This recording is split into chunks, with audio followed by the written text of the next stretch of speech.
I still remember the day I stumbled upon an old forum thread titled Abandoned Places, Unsolved Mysteries and Derelict Tales. The posts were from a user known only by their handle, Echo12, who claimed to have spent years exploring the darkest corners of the internet. Their stories were like nothing I'd ever read before: eerie atmospheres, unexplained phenomena, and an unsettling sense of unease that lingered long after finishing each tale. As I delved deeper into Echo12's posts, I became increasingly fascinated by their accounts of abandoned asylums, hospitals, and other derelict structures. The more I read, the more I realized that these places were not just mere relics of the past, but actual doorways to a realm where the boundaries between reality and madness blurred. It was then that I decided to embark on my own journey into the heart of madness. I spent months researching abandoned locations, poring over maps, and scouring the internet for any information I could find. Finally, the day arrived when I had gathered enough intel to set out on my expedition. The world outside was quiet as I stepped out of my car and onto the crumbling asphalt of the abandoned asylum's parking lot. The air was heavy with the scent of decay and rot, and an unsettling feeling settled in the pit of my stomach. I knew that I had entered a realm where the rules no longer applied. As I pushed open the creaking front door, a chill ran down my spine. The interior was dimly lit, with only a few flickering fluorescent lights to guide me through the darkness. I felt like an intruder in a place that didn't want me there. The silence was oppressive, punctuated only by the soft crunch of gravel beneath my feet. I began to explore, my footsteps echoing off the walls as I made my way deeper into the asylum's depths. It was then that I stumbled upon a door hidden behind a tattered curtain. The sign above it read, Ward 13, authorized personnel only. My heart skipped a beat as I hesitated, wondering if I should proceed. But something compelled me to turn the handle and push open the door. As I stepped through the doorway, I was met with a sight that would haunt me for the rest of my life. The room was filled with rusted medical equipment, old hospital beds, and a single, unblinking eye staring back at me from the shadows. As I stood frozen in the doorway, my gaze was drawn to the center of the room. The air was thick with the scent of decay and rot, and an unsettling feeling settled in the pit of my stomach. The rusted medical equipment seemed to loom over me like skeletal fingers, as if warning me to turn back, but I couldn't tear myself away from the sight before me. Everywhere I looked, there were signs of neglect and abandonment. Patients' files lay scattered on dusty workstations, their contents torn out or shredded beyond recognition. Old hospital beds stood like sentinels, their metal frames rusting with age. The walls seemed to press in around me, making it hard to breathe. I took a step forward, my foot creaking on the worn linoleum floor. As I did, I noticed that the shadows cast by the flickering fluorescent lights seemed to be shifting and twisting of their own accord. It was as if something was moving just out of sight, watching me with cold, calculating eyes. I tried to shake off the feeling of unease, telling myself it was just my imagination playing tricks on me. But deep down, I knew that I was being watched. The air seemed to vibrate with an almost palpable presence, like a living thing waiting for me to make my next move. I took another step forward, and the shadows seemed to coalesce around me. They grew darker, more menacing, until it felt like I was walking into the very heart of darkness itself. And then, without warning, everything went black. I stumbled out of the abandoned asylum, into the dense woods that loomed beyond its crumbling walls.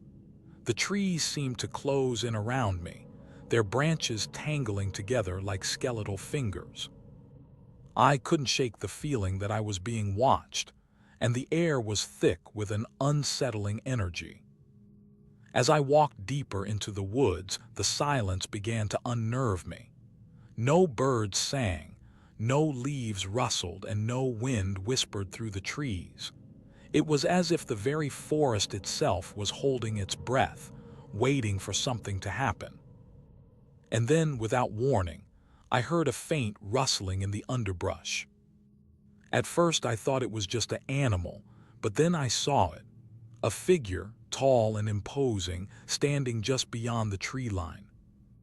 My heart racing, I approached the figure cautiously, my eyes fixed on its back. As I drew closer, I realized that it was a woman, her long hair blowing in the wind, but something about her seemed off, like she wasn't quite right. She turned to face me, and our eyes met in a flash of recognition. For a moment, we just stared at each other, the world around us melting away. And then, in an instant, she was gone, vanished into thin air, leaving me standing alone in the woods.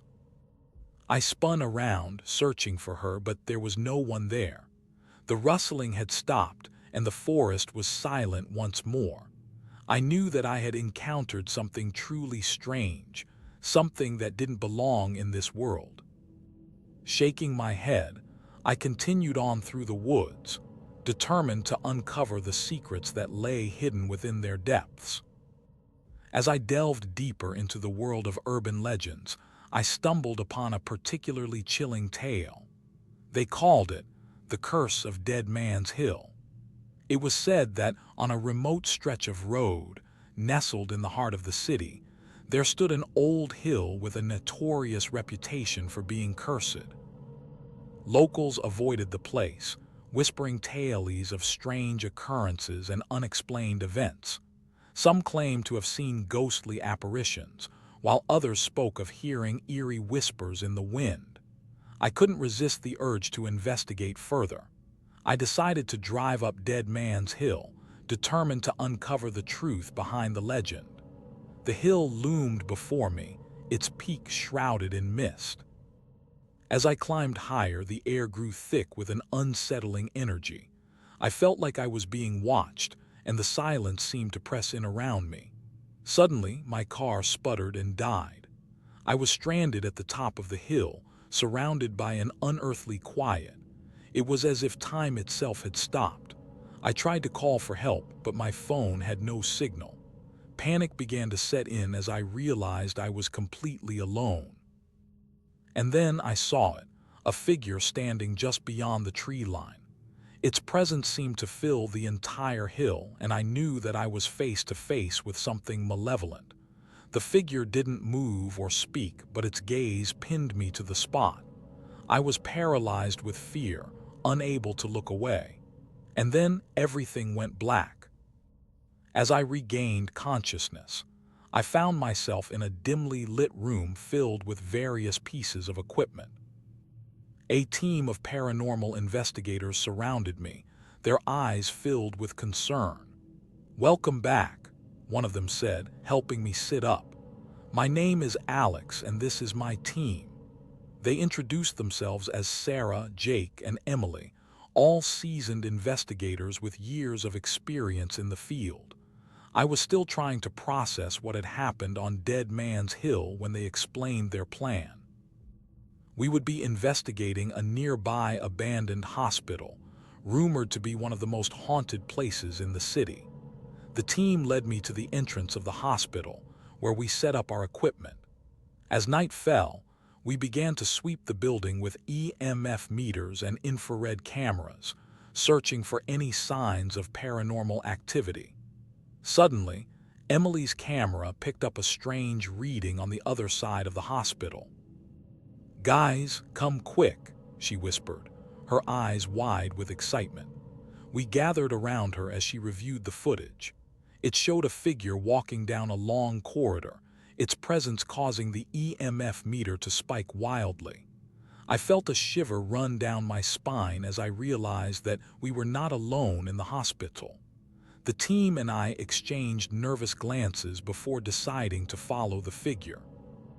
We crept through the dark corridors, our hearts pounding in unison. As we turned a corner, the figure came into view again.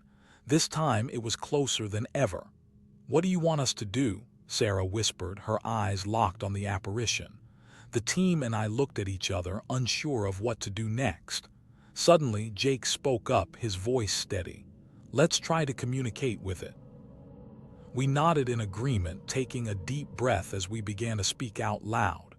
"Hello, is anyone there?" Our words hung in the air, met with an eerie silence. And then something strange happened.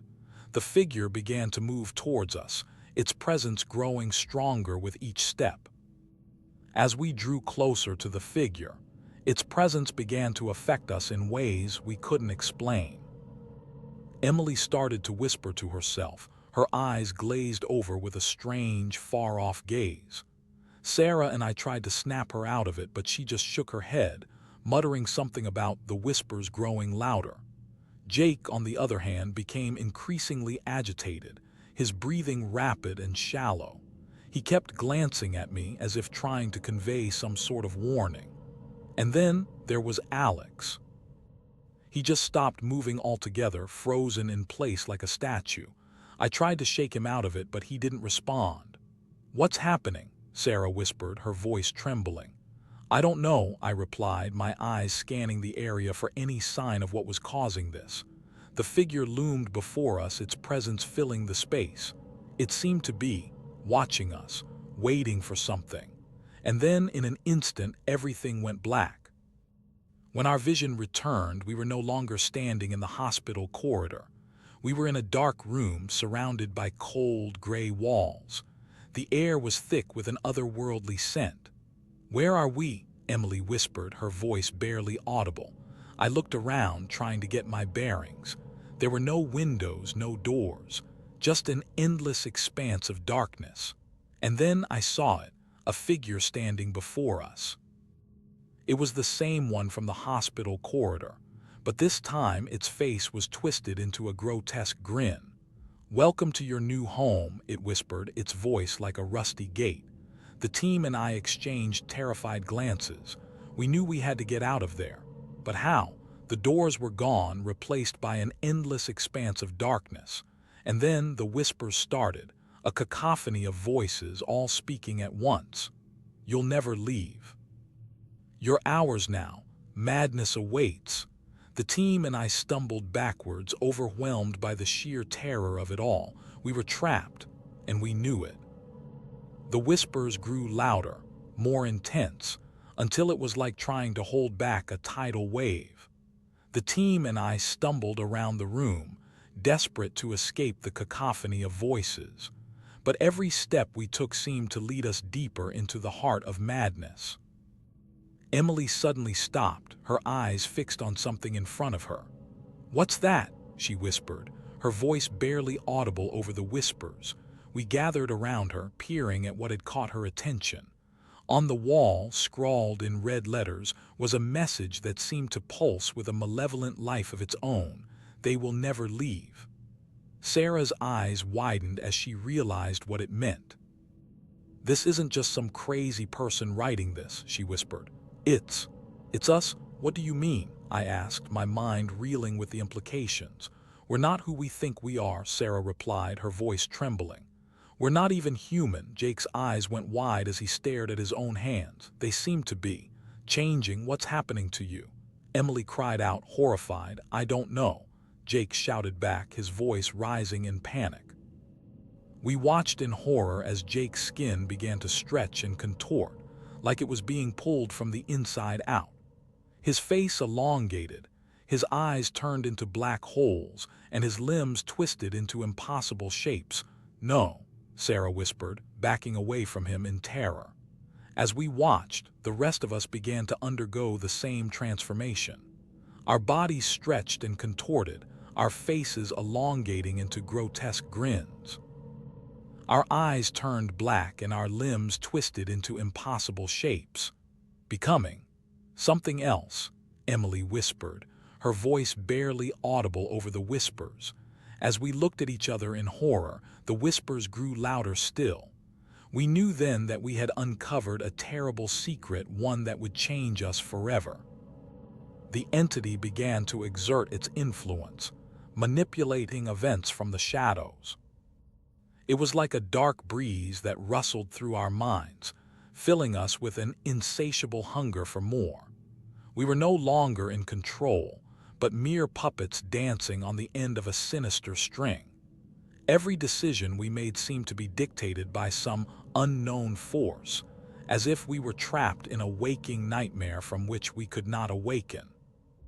The world around us began to distort and twist, like a funhouse mirror reflecting our deepest fears.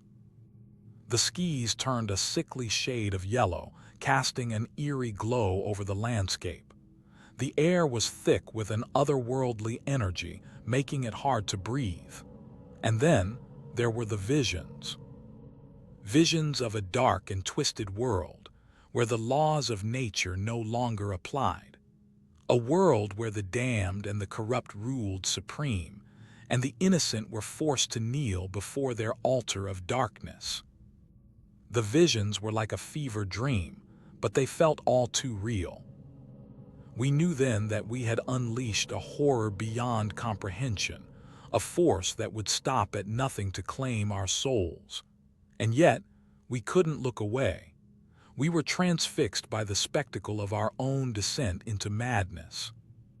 The entity continued to manipulate us, pushing us to the edge of sanity with each passing moment.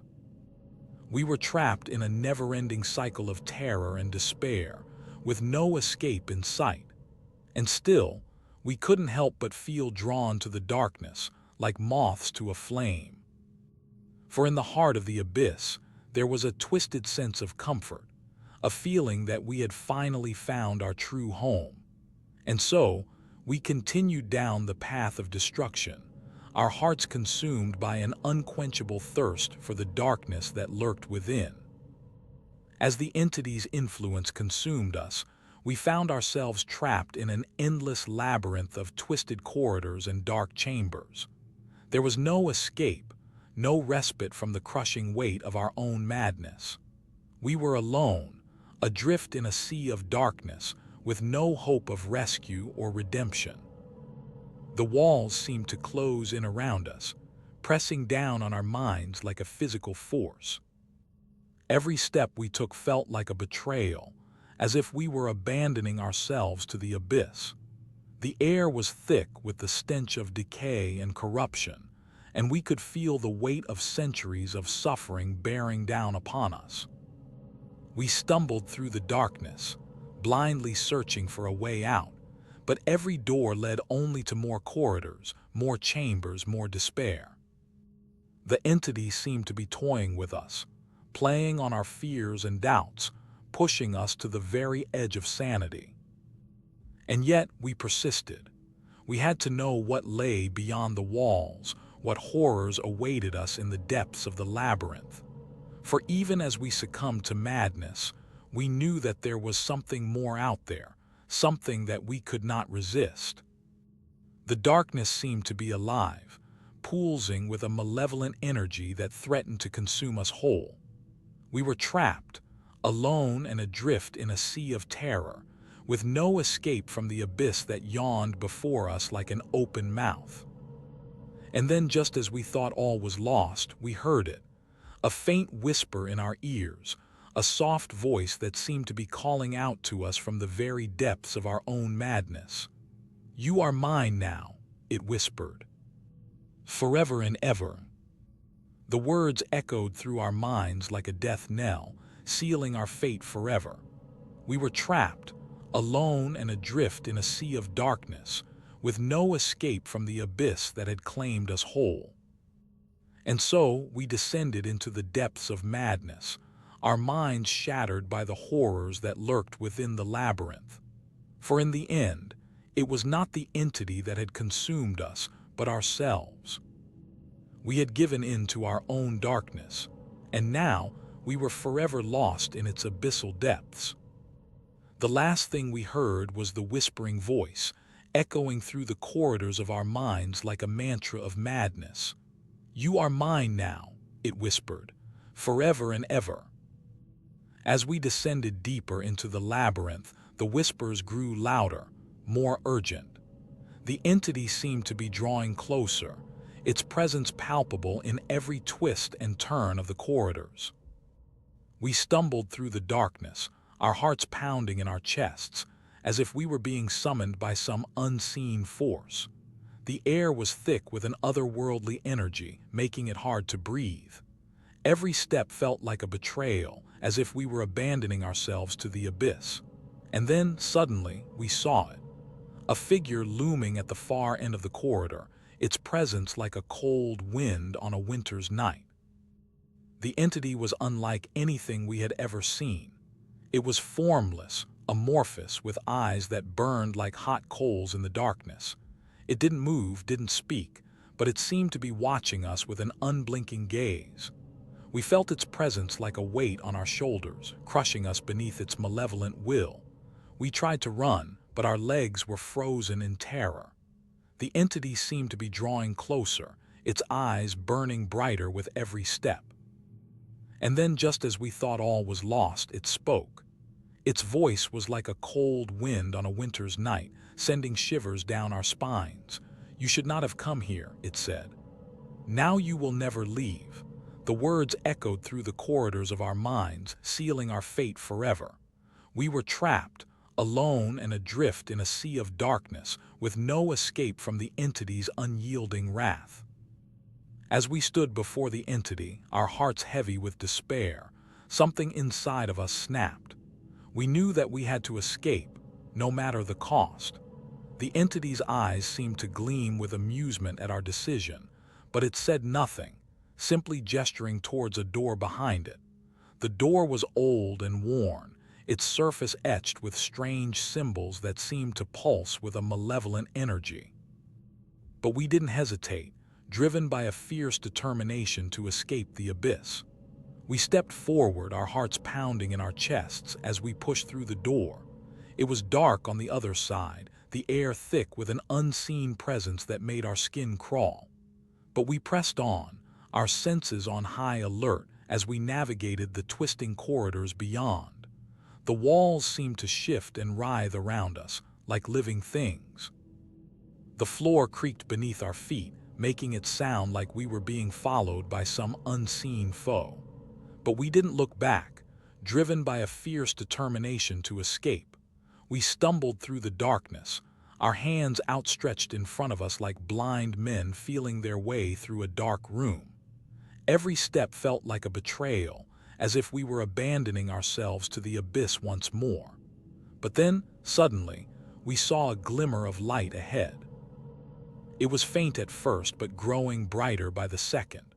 We quickened our pace, our hearts filled with hope and excitement. It was the exit, we knew that much. The door was finally in sight, its surface gleaming with a warm, golden light. We burst through it, emerging into the bright sunlight like moths from a cocoon. We stumbled forward, our eyes fixed on the horizon as if we could see it there. And then, suddenly, we were running. Our feet pounded against the ground, sending shockwaves through the earth beneath us. We didn't look back, driven by a fierce determination to leave the abyss behind once and for all. The world was bright and loud and full of color, like a symphony of sound and light that threatened to overwhelm us. But we reveled in it, our senses reawakened after the darkness of the labyrinth. We ran until we were exhausted, until our legs felt like jelly and our lungs burned with exertion. And then, finally, we stopped. Panting and gasping for breath, we looked back at the abyss that had consumed us just moments before. It was gone, swallowed up by the earth itself. We were free. The entity that had consumed us was not just a monster, but a reflection of our own darkest selves. It was the sum of all our fears, desires, and doubts. And as we emerged from the labyrinth, blinking in the bright sunlight, we knew that we would never be the same again. The journey had changed us, leaving us scarred and raw. We were no longer the same people who had entered the abyss with hope and determination. We were now seasoned veterans of the darkness, forever marked by the horrors we had witnessed. We looked around at the world, once full of color and light, but now seemed dull and muted. The trees seemed twisted and gnarled, their branches like skeletal fingers reaching for the sky. The air was thick with an unseen presence, a constant reminder that the abyss was always waiting, just beneath the surface. We knew that we would never be able to go back to the way things were before. The experience had left us too changed, too scarred. We were no longer whole, but instead were left with pieces of ourselves missing, like fragments of shattered glass scattered across the floor. There was only one thing left for us to do, to move forward into the unknown. And so we took a step, then another and another, until we were walking away from the abyss, leaving it behind us like a ghostly presence that would haunt us forever. The journey had ended, but the real question was, what lay ahead?